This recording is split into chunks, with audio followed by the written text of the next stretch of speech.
Boa tarde a todos, tudo bem com vocês? E bom dia para o Felipe que está em Sydney. Bom, então, normalmente a gente faz o webinar na sexta-feira de manhã, mas por causa do fuso horário, para atender também ao tempo aí do Felipe, nosso palestrante de hoje, a gente antecipou para quinta-feira, então hoje, excepcionalmente, estou fazendo esse webinar de quinta-feira, tá legal? O tema de hoje é um tema muito interessante sobre a sustentabilidade e para isso a gente trouxe um palestrante que é especialista nesse assunto e eu gostaria de agradecer a participação de todos vocês.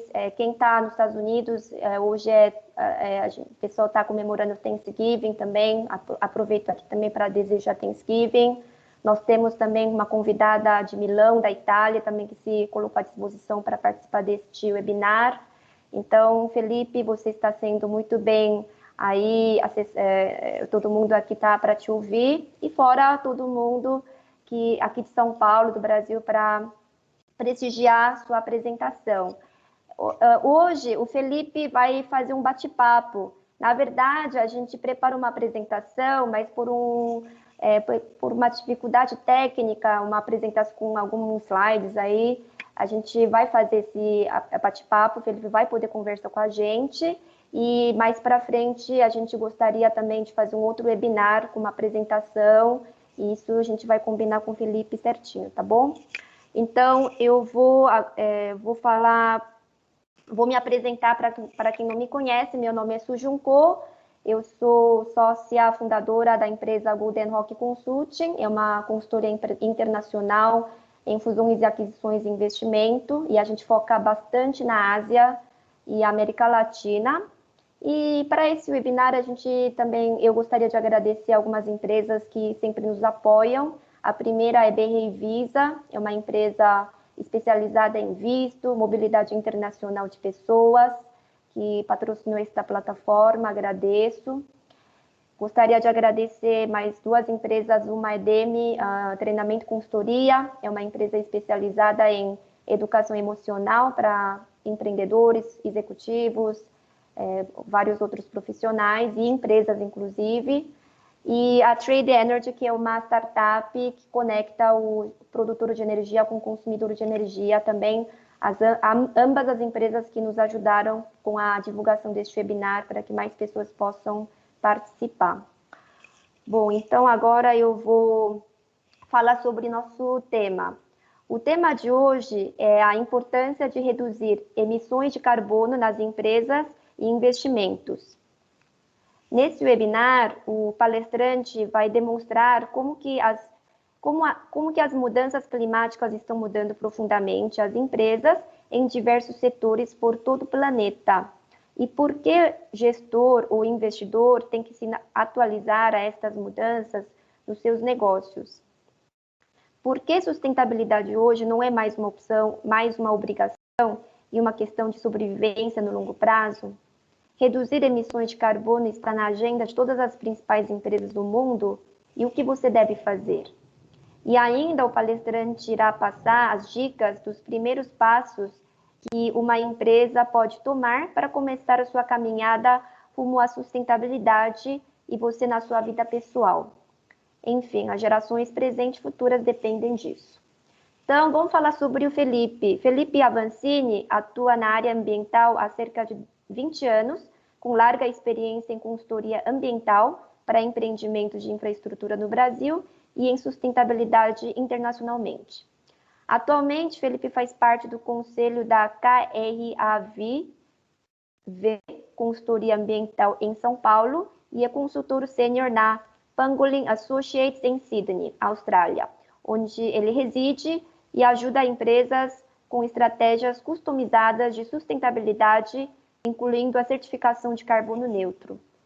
Felipe é engenheiro ambiental pela PUC de Campinas, é mestre em ecologia industrial pela Universidade Técnica de Delft, da Holanda, e auditor interno da ISO 14001. Ele tem como princípio ético trabalhar contra os impactos das mudanças climáticas, incluindo trabalho voluntário ao Climate Council e, mais recentemente, como Climate Reality Leader, após treinamento com plataforma do Al Gore ex-vice-presidente dos Estados Unidos. Bom, Felipe, então, bem-vindo ao nosso webinar.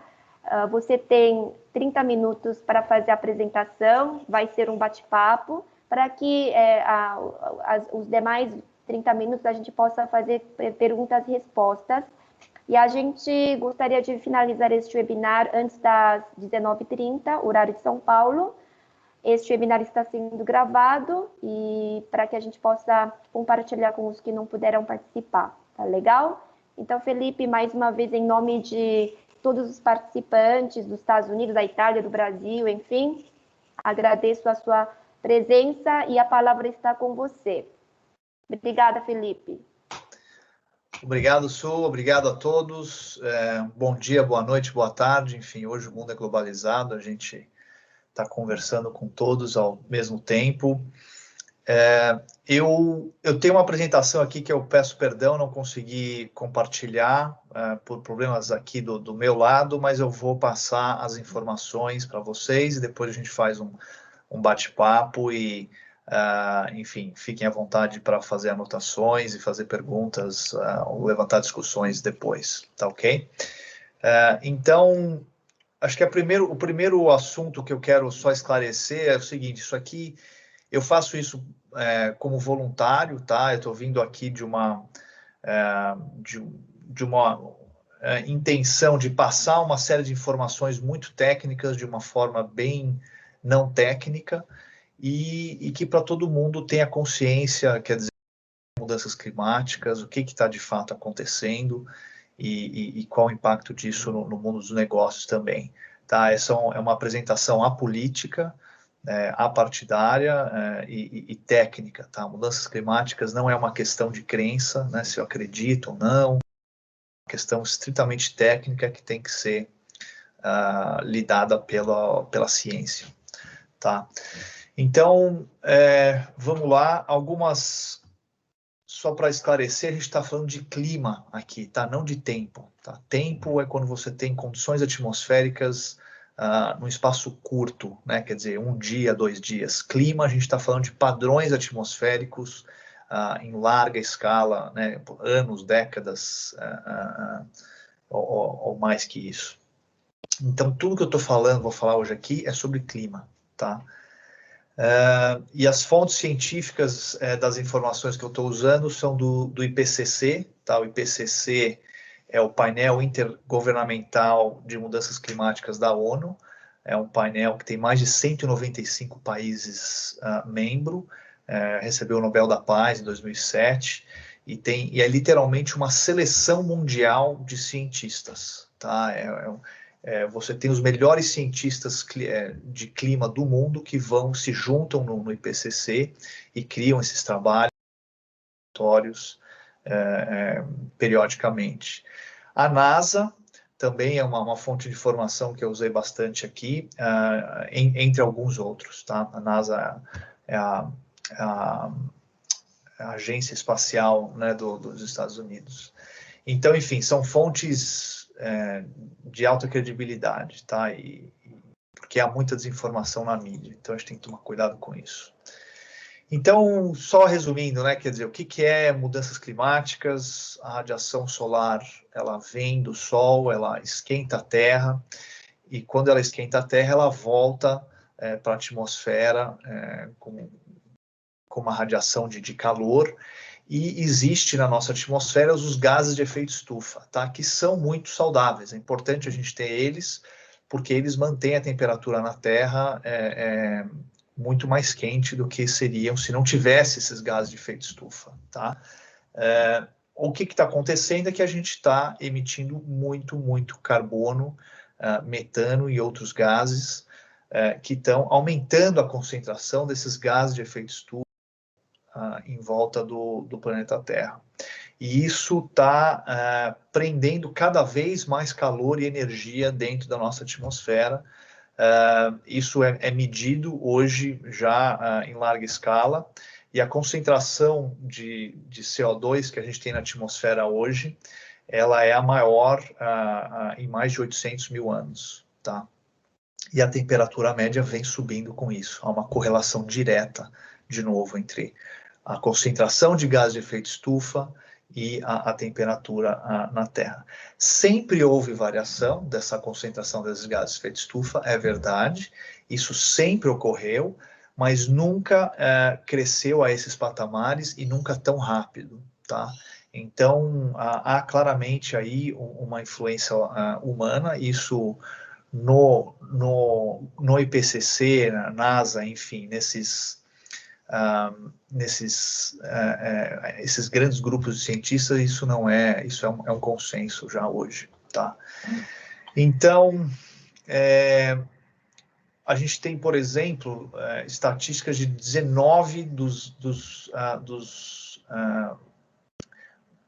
últimos 100 anos, os 20 anos mais quentes foram os últimos 19, tá? Então, isso mostra aí uma clara tendência, quer dizer, estatisticamente comprovado, medido, que a Terra está esquentando, né? A gente teve no Brasil, inclusive eu cresci no Brasil, moro aqui na Austrália, mas cresci no Brasil, a gente nunca teve ciclone, né? E a gente está começando até agora ciclones, tivemos um esse ano, cada vez mais frequentes no sul do Brasil, né?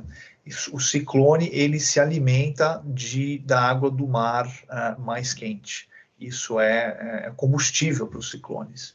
Então, não só no Brasil, a gente tem visto uma série de outros impactos aumentando no mundo todo.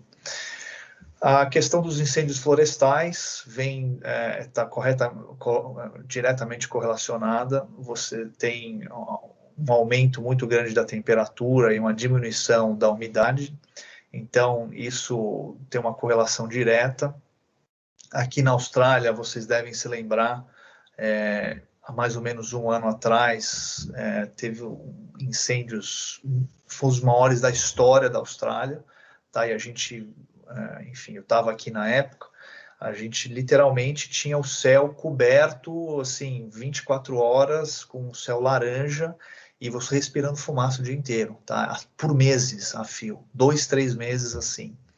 Então foi uma situação nunca antes vista.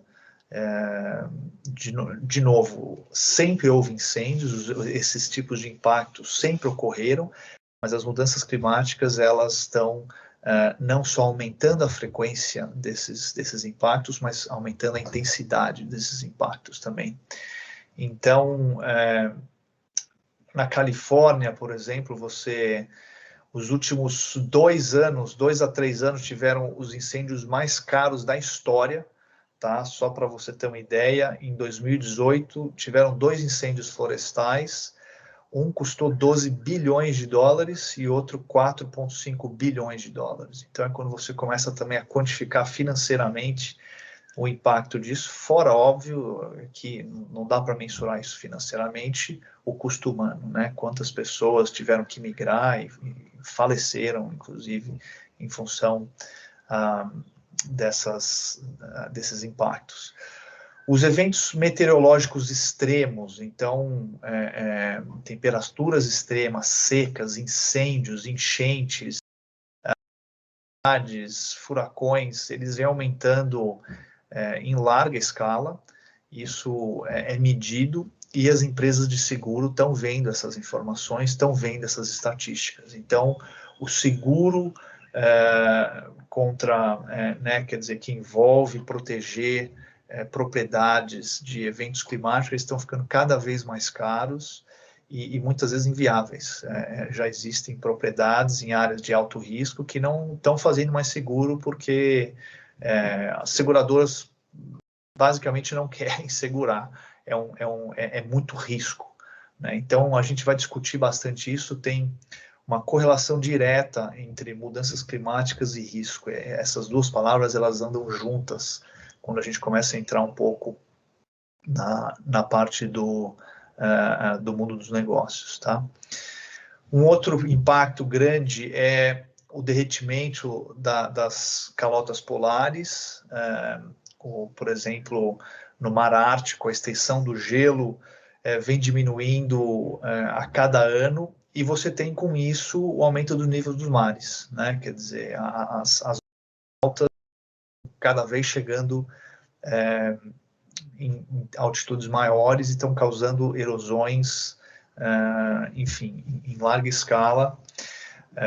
Você tem, por exemplo, na cidade de Miami, na Flórida, o sistema de drenagem ele foi concebido para uma certa altitude do mar. O que está acontecendo? Como o mar está... as marés altas estão chegando a altitudes cada vez maiores, o mar está invadindo o sistema de drenagem, toda a tubulação de drenagem de água de chuva, e está enchendo literalmente a água, as ruas da cidade, em eventos de maré alta, extremas, com água do mar. Então, você tem dias sem uma gota de chuva, que você está tendo enchentes em Miami. Tá?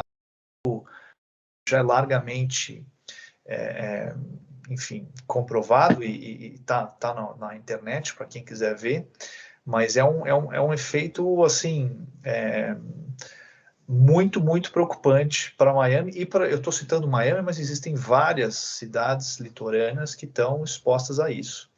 Em função disso, já existe uma desvalorização do mercado imobiliário em Miami na casa de 10 a 20 bilhões de dólares, e a projeção é que isso possa chegar até 80 a 90 bilhões de dólares nas próximas décadas. Tá?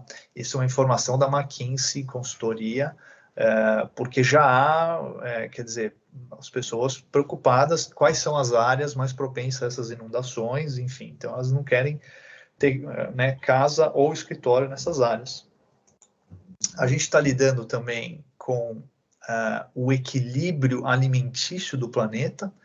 Mudanças climáticas, ela impacta diretamente na produção alimentar, uma variação muito pequena da temperatura, ela vai lidar com alguns grãos, algumas produções simplesmente despencando. Então, você tem, por exemplo, regiões como a Ásia, a África, a Europa ocidental, né, e até a América Central, que são completamente dependentes de regiões como América do Sul, América do Norte e Austrália, que exportam muitos alimentos, né? Quer dizer, agora, se você começar a ter muitos impactos nessas regiões que exportam alimentos, quer dizer, você começa a ter tensões sociais gravíssimas, né? A gente viu isso um pouco com o Covid, né? Países literalmente indo atrás de aviões com máscaras e suprimentos médicos, quer dizer, o que começa a cada um lutar por si só e enfim, a cooperação meio que vai embora. Então, a gente também está mexendo com a segurança alimentícia do mundo, né, quando a gente está falando de mudanças climáticas.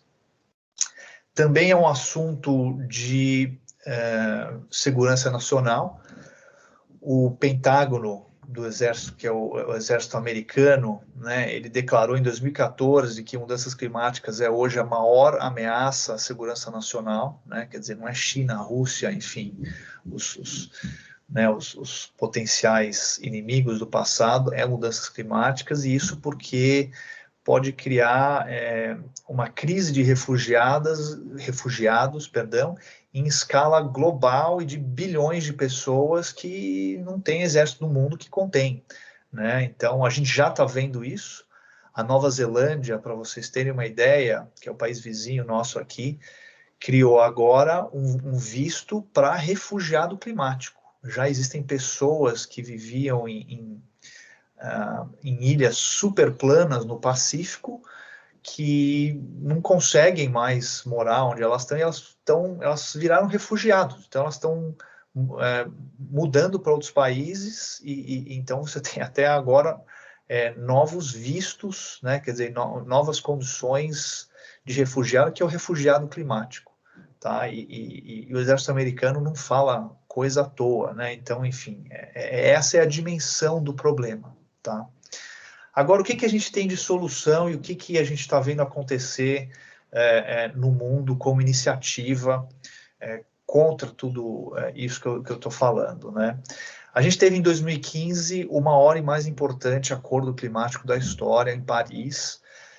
Foi um acordo com cerca de 200 países, um pouco menos que isso, que concordaram, enfim, em virtude de tudo isso que eu estou falando, de uma forma resumida, que a gente precisa limitar a expansão dos impactos das mudanças climáticas e limitar o aumento da energia, da temperatura a 1,5 grau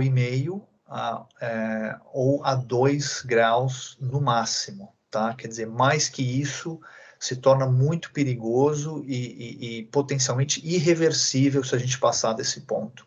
Tá? Então, isso é um acordo mundial, enfim, que teve uma série de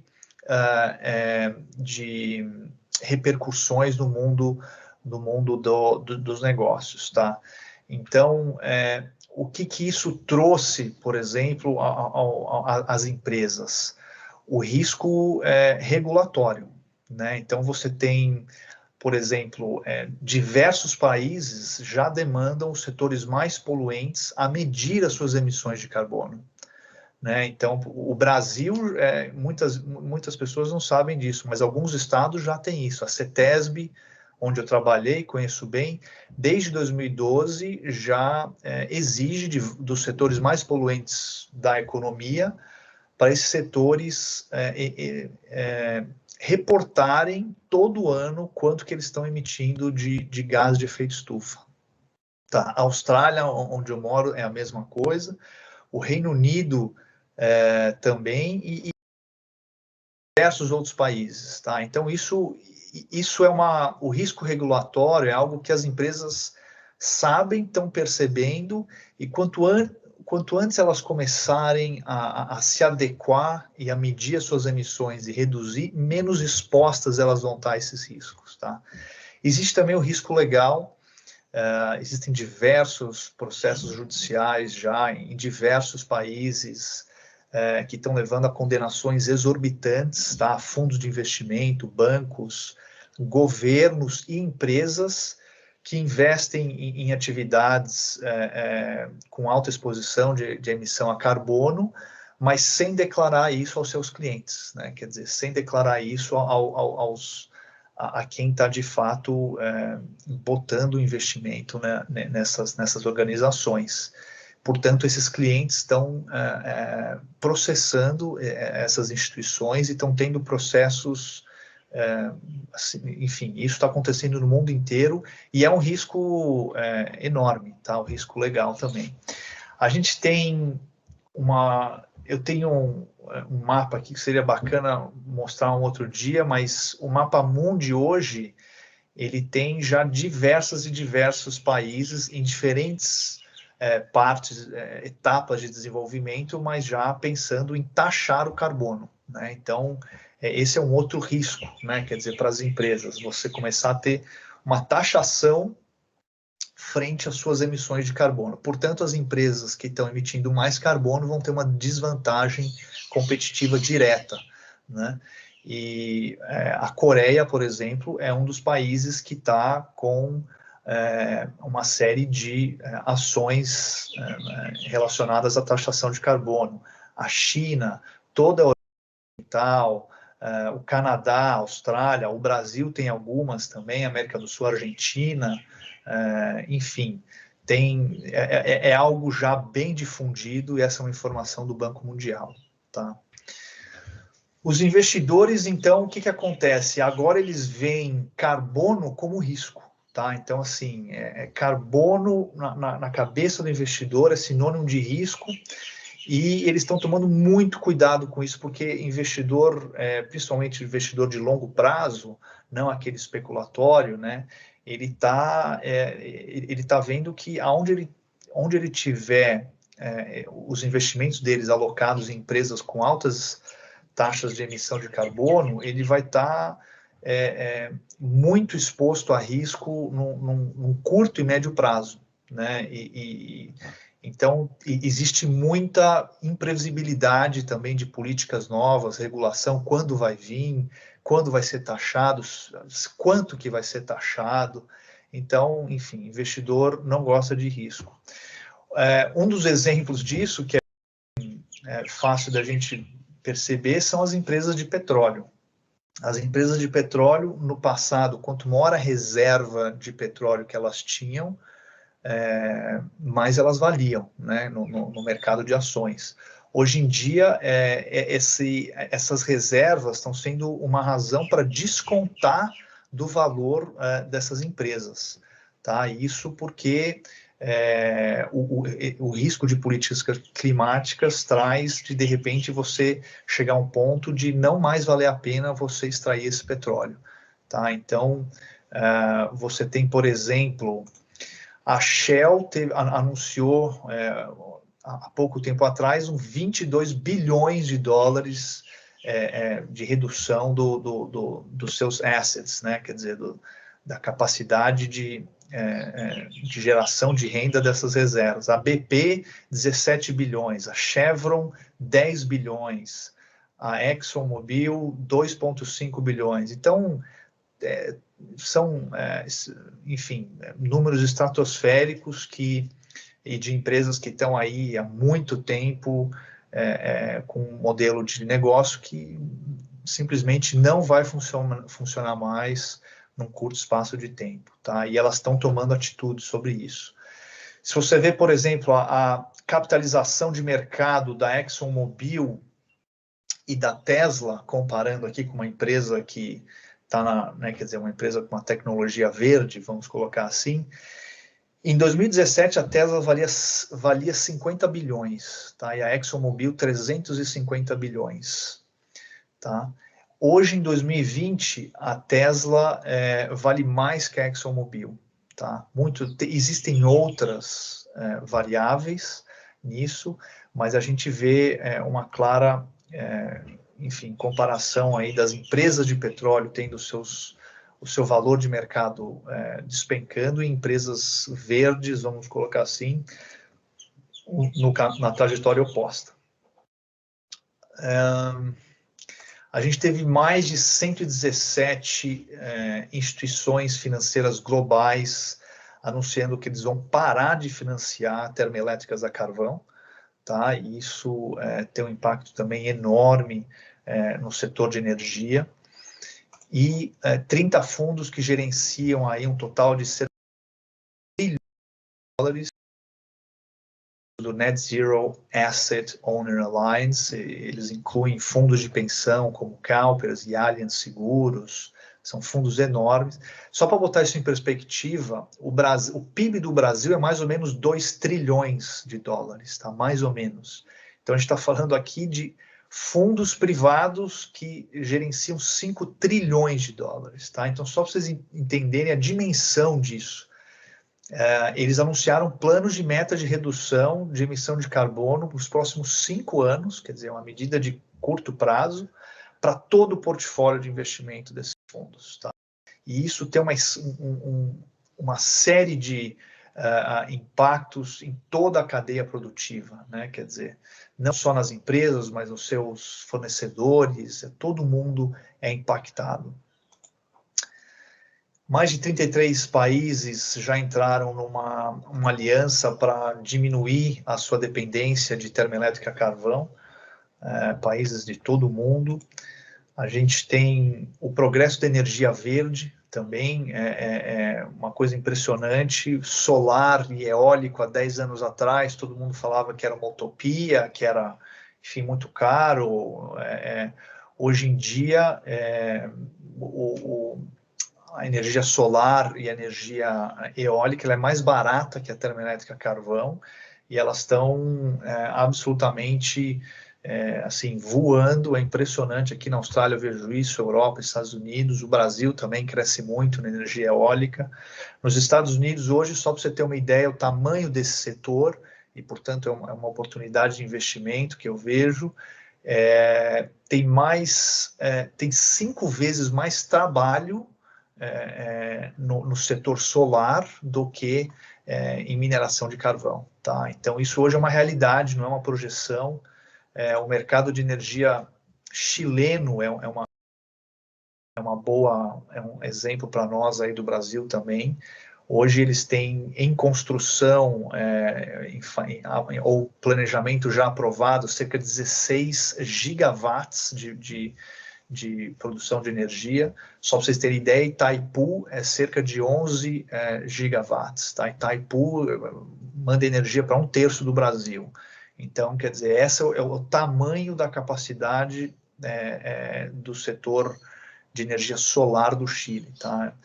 O nível de investimento em 2006 era cerca de 30 bilhões de dólares nos Estados Unidos em energia limpa.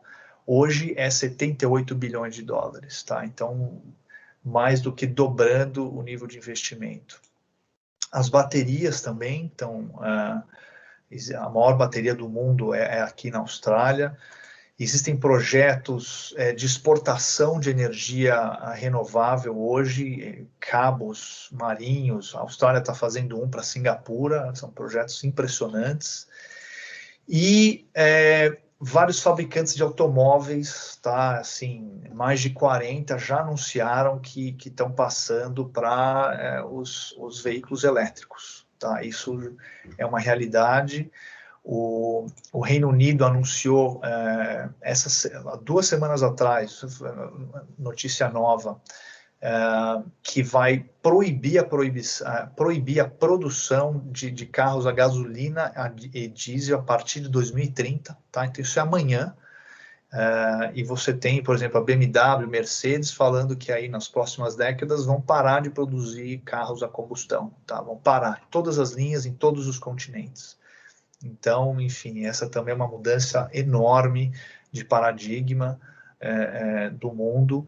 Hoje, o carro elétrico ele ainda é mais caro que o carro a gasolina, mas é previsto que isso vai, em 2023 a 2024, isso vai, essa linha de custo vai cruzar, e quando isso cruzar, vai ser que nem a energia solar e a energia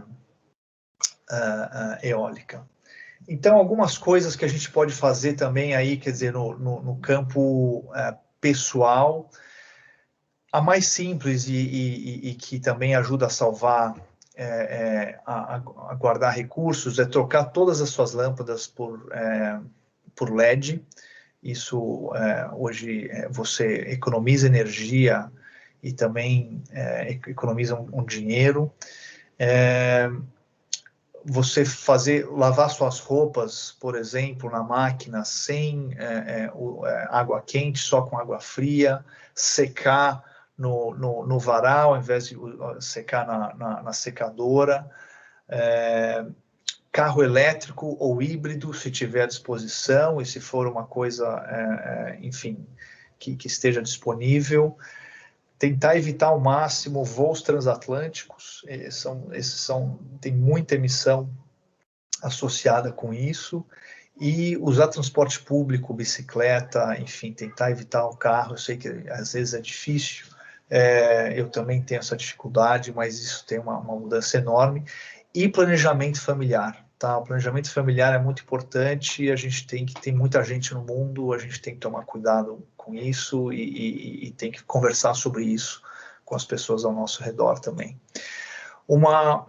Existem várias ferramentas de medição das suas emissões, que você pode ir online, e isso é de graça. Você entra lá, bota quanto que você está consumindo de energia, seu transporte e tal, ele te dá o quanto que você está emitindo de carbono no ano. O primeiro passo é sempre você medir, para você entender o que está acontecendo, né? Quer dizer, sem medição não há gerenciamento, sem números você não consegue gerenciar nada. Comprar aparelhos domésticos eficientes. No Brasil a gente tem o selo Procel, que é muito bom, então sempre procurar na categoria A ou B. Pergunte aos seus fornecedores, né? Quer dizer, o que a sua empresa está fazendo para reduzir as suas emissões de carbono? Só de você levantar essa pergunta, né, começar um diálogo, já é muito produtivo.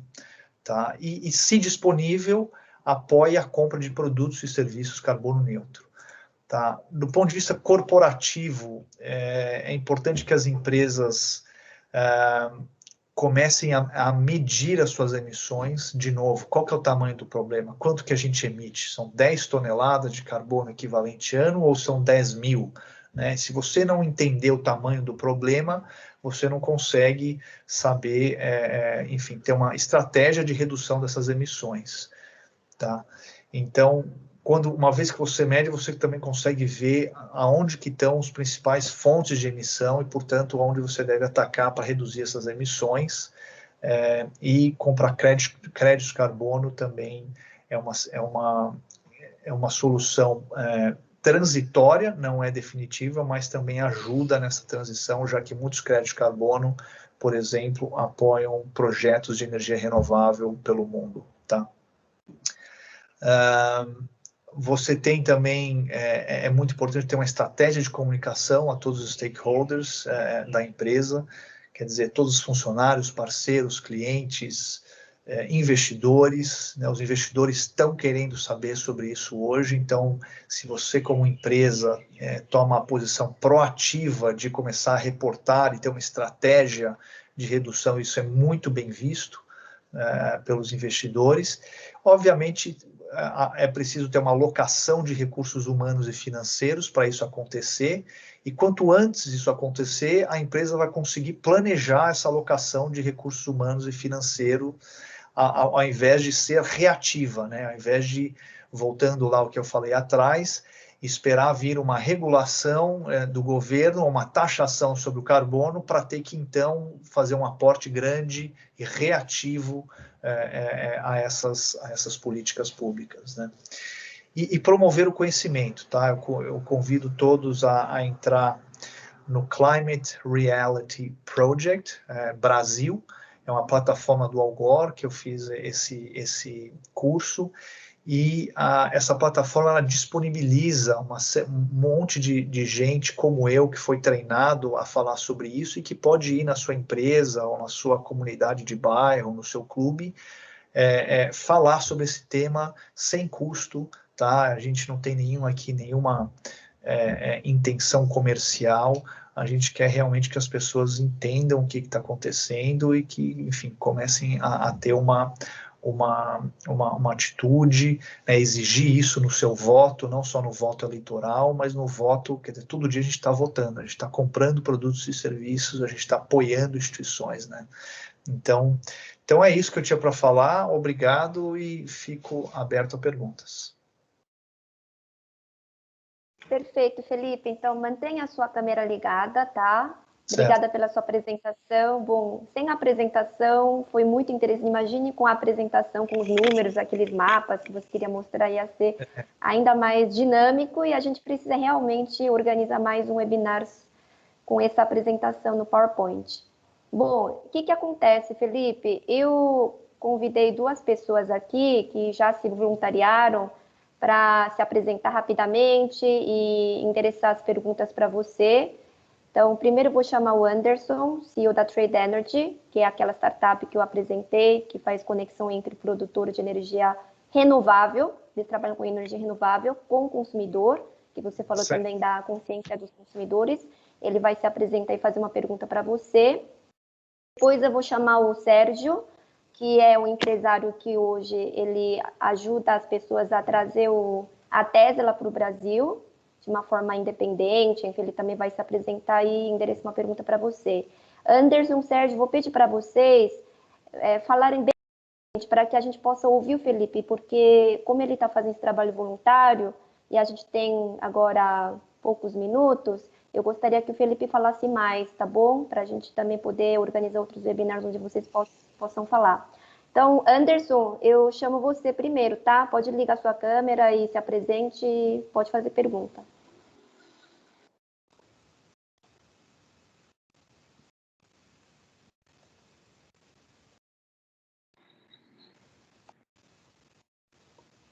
Boa noite. Tudo bem, Felipe? Boa noite, tudo bem? Um tema que interessa muito e tem a ver e que não vi assim uma abordagem mais específica, e eu queria tirar essa dúvida com você, com relação a esse impacto climático que você falou muito com relação às queimadas, com relação às calotas, né? E eu pergunto qual a aplicação prática nesse aspecto, por exemplo, o impacto com relação à mobilidade elétrica, principalmente quando a gente fala do transporte de cargas, né? Assim, quem hoje, pelo menos no Brasil, a realidade do Brasil, 79% da poluição vem dos caminhões, né? Vem do transporte de carga rodoviária. A gente tem uma malha ferroviária que poderia ser muito melhor aproveitada, hidrográfica também, né? A partir nossos leitos, rios e mares, né? A costa, utilizamos mais a rodoviária e isso traz um impacto considerável em matéria de carbonização, né? E aproveitando nisso, já te fazendo uma complementação, como você vê a situação dessa pegada do carro elétrico, do veículo elétrico, exatamente como uma oportunidade de descarbonizar toda essa poluição, esse impacto climático gerado nessa modalidade de transporte de cargas. Bom, boa noite, Anderson. Obrigado pela pergunta. Uma boa pergunta. Eu acho que, assim, eu falei aqui sobre carros, né? Quer dizer, mas na verdade é muito mais amplo e, como você colocou, já existem, ainda num estágio um pouco mais inicial, mas existem empresas hoje no mundo já com caminhões elétricos, tá? Existe, inclusive, uma empresa que entrou para competir com a Tesla, chama Nikola, né? Quer dizer, fazendo uma brincadeira aí com Nikola Tesla, que foi um grande inventor aí no passado, mas isso do jeito que eu vejo, é algo que não tem mais volta, tá? Assim, o carro elétrico, ele ainda é mais caro, mas como eu coloquei as projeções para o custo do carro elétrico ser mais barato que o carro a gasolina, vai acontecer nos próximos anos, tá? Onde eu moro aqui, eu vejo já na Austrália muito carro elétrico na rua, você vê muito Tesla, é impressionante, e isso é uma tendência que vai chegar no Brasil. O Brasil tem uma vantagem, a meu ver, do ponto de vista de emissão de carbono, porque uma grande parte da sua matriz energética vem de fonte renovável. Por questões históricas, a gente sempre investiu muito em barragens, em geração de energia hidroelétrica. Então, não adianta só ter uma frota elétrica, você precisa ter uma fonte de energia limpa também. Então, o Brasil sai na frente. Para vocês terem ideia, 90% mais ou menos da energia aqui na Austrália vem de fontes fósseis, né? Quer dizer, então, apesar de você ter mais carro elétrico na rua, esses carros estão carregando a sua bateria com energia fóssil. Então, você está simplesmente pegando a gasolina e indo para o carvão. Isso não é o ideal. Eu acho que é uma oportunidade enorme. Eu acho que o Brasil, também por questões históricas, e vindo lá do Juscelino Kubitschek, teve um desenvolvimento muito grande da malha de rodovias, mas eu concordo com você, o hidroviário e o ferroviário deveriam ser muito mais explorados, você consegue ter uma redução de emissão de carbono porque você transporta muito mais por veículo modal, e as empresas estão mudando, todas as empresas, estou falando Ford, GM, todas as montadoras clássicas que a gente sempre viu no Brasil, elas estão investindo pesado nessa transição para o carro elétrico e para o caminhão elétrico, porque elas já viram que não tem mais volta. Tá? Isso não é fácil para essas empresas, porque exige muito investimento e muita transição, mas isso eu não tenho dúvida que vai chegar.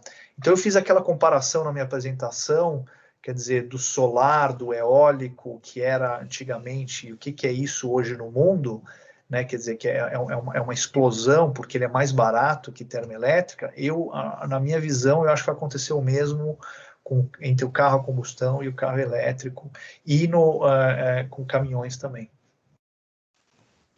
Perfeito. Bom, Sérgio, antes de eu chamar você, deixa eu aqui ler alguns comentários e perguntas para o Felipe também responder. Bom, primeiro aqui tem o pessoal está te parabenizando, tá, Felipe? Excelente. Ouve Felipe da Austrália, que é um país culturalmente preocupado com o meio ambiente e com colocações tão apropriadas, é um privilégio. Então, parabéns. E aí vem uma pergunta também aqui, bom, aí parabenizando a excelente apresentação. Bom, referindo-se ao tema a importância de reduzir emissões de carbono das empresas de investimentos, o participante gostaria de saber, assim, se você pode falar um pouco sobre standards voluntários relacionados à medição e certificação de emissões reduzidas. E REC, por exemplo, standard holandês, né? Tem informações de comercialização destes certificados, ou como as corporações de capital aberto, SA, atendem os requisitos socioambientais impostos, enfim, você pode comentar sobre isso? Claro, só me ajuda um pouco, porque foram duas perguntas, então eu vou... Primeiro, obrigado, Marta, pelo comentário. Eu vou falar sobre os standards antes. Você tem, por exemplo, na Austrália, existe algo que vocês podem colocar no Google, aí chama Climate Active. Tá? É um standard que a Austrália criou para empresas australianas para medirem, reduzirem e compensarem as suas emissões de carbono, compensar com crédito de carbono, tá? E eu trabalho com isso aqui, então tem uma demanda enorme, e uma vez que você fez esse processo, você passa por uma auditoria externa, e isso é comprovado, você recebe um selo de carbono neutro do governo australiano, tá? E esse selo, ele tem muita credibilidade, e as empresas, pelos diversos motivos que a gente está discutindo aqui hoje, elas estão procurando isso cada vez mais, tá? Para vocês terem ideia, a cada 9 meses dobra o número de empresas que estão procurando essa certificação aqui hoje, tá? No Brasil, eu não sou, acho que a melhor pessoa para falar sobre isso, mas eu sei que tem, por exemplo, a CETESB está com um programa muito interessante tem mais de 180 empresas que estão voluntariamente reportando, medindo e reportando as suas emissões, né? Então, esse é um programa... A CETESB, só para contextualizar, ela eu trabalhei na CETESB, então conheço bem, ela a Agência Ambiental do Estado de São Paulo, tá? E ela é líder no Brasil, o IBAMA, que é a Agência Ambiental Nacional, ouve muito a CETESB, por exemplo.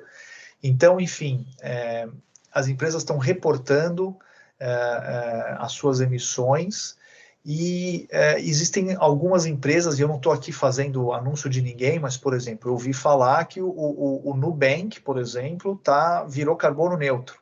Então, são iniciativas individuais de algumas instituições que estão voluntariamente procurando assessoria ambiental, medindo suas emissões, criando um plano de redução e comprando crédito de carbono para virarem carbono neutro hoje.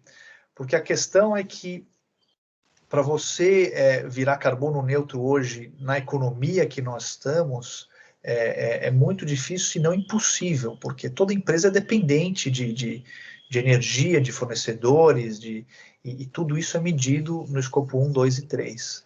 A forma de medir, existe um padrão internacional que é o GHG Protocol, tá? Que isso quer dizer Greenhouse Gases Protocol. Esse é o padrão internacional de medição. Existe uma forma de você medir e uma metodologia científica por trás disso. Enfim, esse acho que é o primeiro e mais importante passo para as empresas tomarem. Qual foi a segunda pergunta, Su? Por uma questão de tempo, Felipe, eu vou pular, porque a gente a gente precisa responder outras perguntas.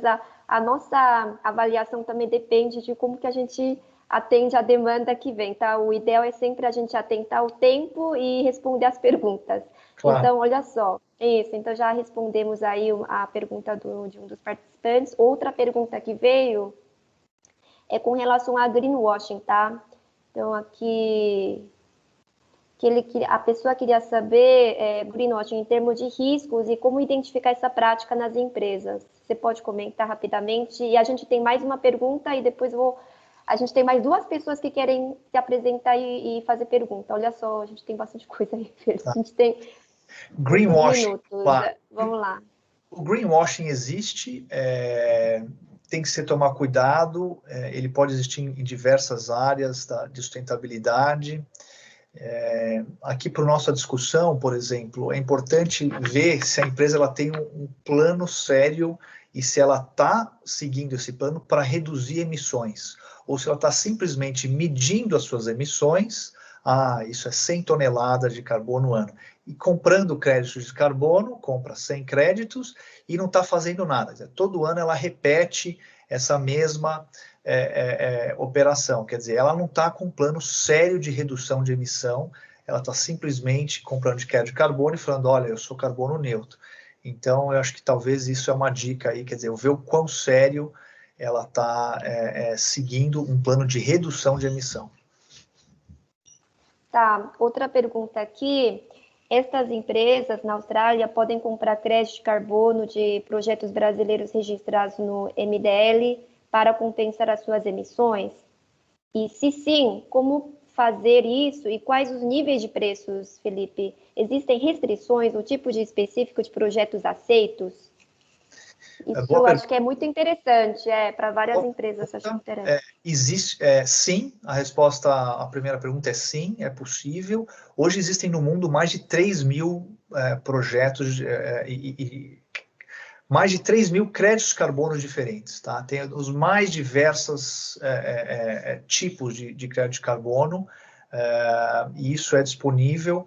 O preço hoje na Austrália, ele varia mais ou menos, depende do volume que você está comprando. Se você está comprando 10 créditos, é um preço, se você está comprando 10.000 é outro, mas vamos colocar aí mais ou menos na casa de $3 a $50 australianos, tá? Então, tudo no meio, tá? Então, o preço varia muito, isso é o preço por crédito, tá? Um crédito de carbono, você equivale a 1 tonelada de carbono equivalente de emissão, tá? Tá ótimo. Bom, Sérgio, posso te chamar? Você pode se apresentar rapidamente e endereçar a sua pergunta. Depois eu vou chamar o Victor e ver se a gente consegue terminar no tempo. Olá, Felipe, tudo bem? Sou o Sérgio. Recentemente, a gente começou a trabalhar com a importação dos carros Tesla e a gente evoluiu muito no estudo da filosofia toda, né, do planeta, vamos dizer, verde, no caso, né? Então, alguns comentários que eu tinha aqui, na verdade, são mais comentários, mas é que na indústria automobilística anteriormente, algumas mineradoras de óleo são obrigadas, a maioria delas, a reciclar óleo, né? Então, a gente sempre trabalhou com oficina, assistência técnica e autorizadas, a gente tinha que guardar todo o óleo para dispensar, provavelmente uma norma da CETESB. E a gente achava que um bom marketing era vender produtos de empresa que não precisassem reciclar.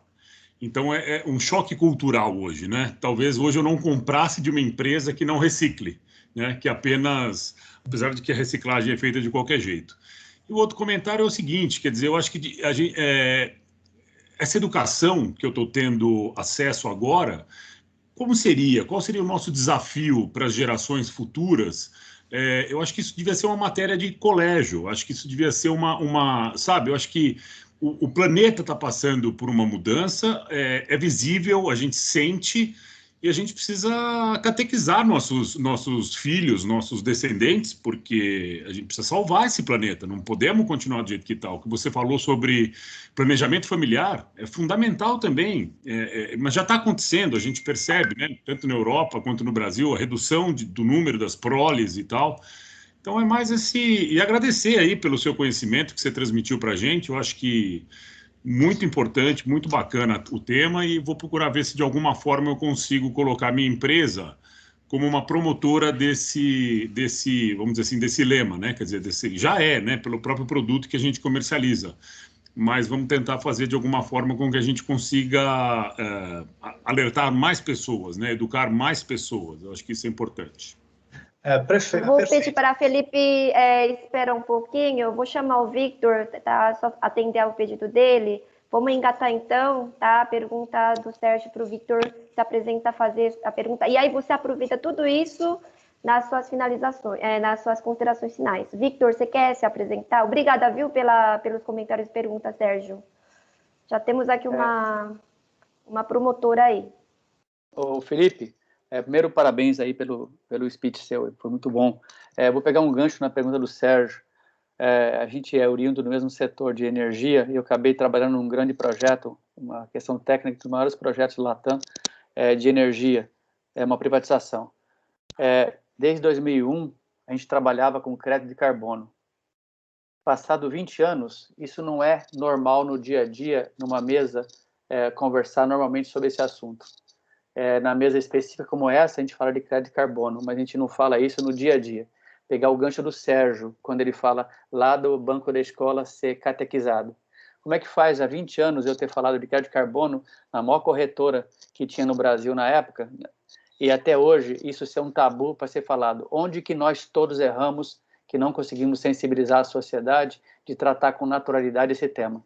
Havendo tempo, teria uma outra pergunta, se não eu deixo com a sua e ela vai chegar até você. Muito obrigado, parabéns realmente pelo trabalho. Muito obrigado, Vitor. Eu vou e obrigado. Obrigada mesmo. Eu vou voltar para o Sérgio antes. Eu acho que, e só acrescentando aos seus comentários, Sérgio, o carro elétrico, e uma coisa que eu não falei na minha apresentação, ele não só vai ser mais barato, mas a manutenção, as revisões de um carro elétrico é muito mais simples e muito mais barata. Então, quer dizer, não é só o valor inicial de compra, mas no ciclo de vida, ele é um sistema muito mais simples de lidar, com muito menos resíduo, óleo, enfim. Então, é um sistema muito mais inteligente, né? E eu concordo aqui, um tema que o Vitor falou também, e é a minha principal intenção quando eu faço essas conversas, é disseminar a informação, é a educação. Quer dizer, o Vitor e o Sérgio aqui tocaram em 2 pontos que são vitais para a gente, que eu venho do mundo muito técnico e eu percebi que a gente discutia muito as coisas, enfim, um conhecimento muito grande, mas todo mundo à minha volta, quer dizer, essa informação não chegava. Então, é meio que responsável a gente a transmitir essa informação. E eu acho que tem que ser isso, tem que ser parte da educação curricular de todas as escolas, até porque vai afetar muito mais a vida deles, das gerações novas, do que as nossas. Então, assim, conversar sobre isso nas suas empresas, nos seus ciclos sociais, é algo que eu encorajo enormemente e, de novo, deixo aqui o convite para entrarem aí no Climate Reality Project, no site deles, no Brasil, e convidarem pessoas para irem das palestras, enfim, nas organizações de vocês. É muito, muito importante, e o mundo vai agradecer, né? Os seus filhos, os seus netos, os seus familiares também dependem disso. Muito obrigado, excelente comentário, muito bom.